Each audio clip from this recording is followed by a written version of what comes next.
Some old employees of mine and my buddy Brian and his son. Um, Lana couldn't make it tonight. She and Dave weren't feeling very well. Mets had wrestling. So I also invited the guy who owns the comic book store up the street because I got friendly with talking to him. So here we go. The newest Avengers movie. The newest, well, I just gave it away. It's terrible lighting. I should have just walked home. Well, it's after the movie. I started filming while closing and taking out the trash and stuff like that and took you guys on an adventure, but I opted instead to nick. Alright, we're closed. I'm walking home now. I figured I would talk to you guys while I walk home. So we just did the Thunderbolts asterisk. Alright, let's make this short and sweet. I started shooting this while I was closing at the theater, and you guys went on a whole adventure with me while I was taking out the trash and all that kind of stuff. And then I realized that I can't walk and sweep and all that while reviewing a movie as well at the same time. So I started over, and I sat out front of the theater, and then I was like, fuck it, I'm just going to go home and I'm just going to do this real quick. Alright, so I have not been a fan of the most recent Marvel output between the shows and the last few movies. Everything has just felt like it's by committee. You know, the Skrull stuff was awful, and the as much as I love Daredevil, it felt like that was kind of shot and reshot a bunch of times. In the last Captain America movie too, it just, everything becomes such a patchwork. So it was very nice to see a movie that felt like it had a singular vision.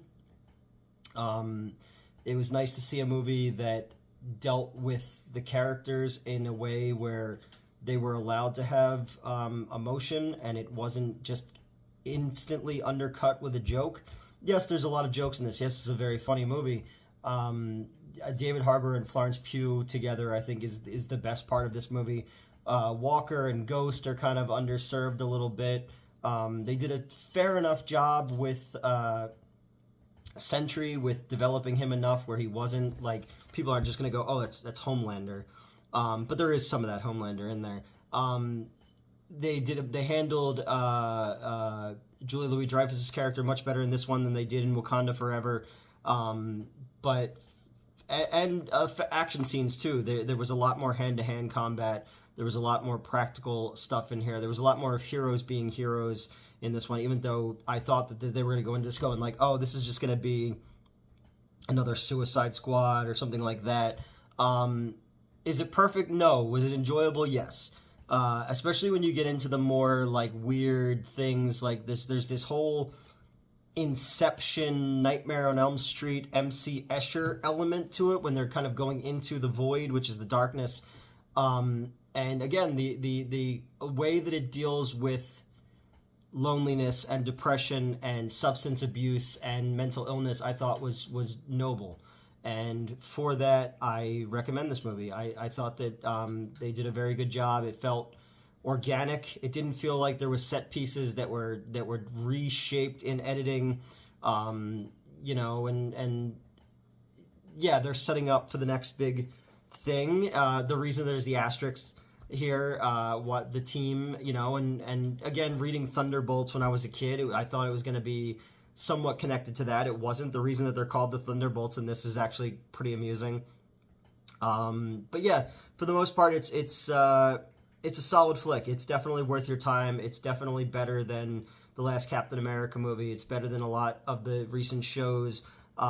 So yeah, we're gonna make this short and sweet and say that I liked it. I liked that it dealt with some serious issues in a way that was entertaining but made sense. The Sentry didn't look like I expected him to look, you know, but I did like Bob, and yeah, and they did away with the terrible Taskmaster that everybody hated, so good for them. So yeah, that's it. That's my short, sweet review. I recommend it. It had some really funny scenes in it. It had some good snappy dialogue in it. But it also dealt with some headier stuff. And when you get to that third act where they're basically going into Bob's darkness, it works and it makes sense, and them pulling together and pulling each other out of it, I thought really, really worked and really caught me off guard. I didn't expect that kind of thing from a Marvel movie, but I guess I really should, because kind of Guardians 3 handled, grief in a very similar way, and where it didn't feel the need to completely undercut everything with a joke. So that's it. Maybe next time I'll take you guys on the adventure of watching me clean up after work, but it was just a nice quiet night. A couple friends came up. The guy who owns the comic book store up the street, I invited him, and now I'm going to go and get changed and do it all over again tomorrow. So sorry this wasn't more in-depth, but I really, really don't like doing these by myself anymore. I find that it's much harder to compose my thoughts or feel like I have something interesting to say when it's just me talking to my phone. And that's why you see less and less reviews on the channels, because I'm kind of just tired of the sound of my own voice. I like when I have other people to bounce off of. So yeah, that's it.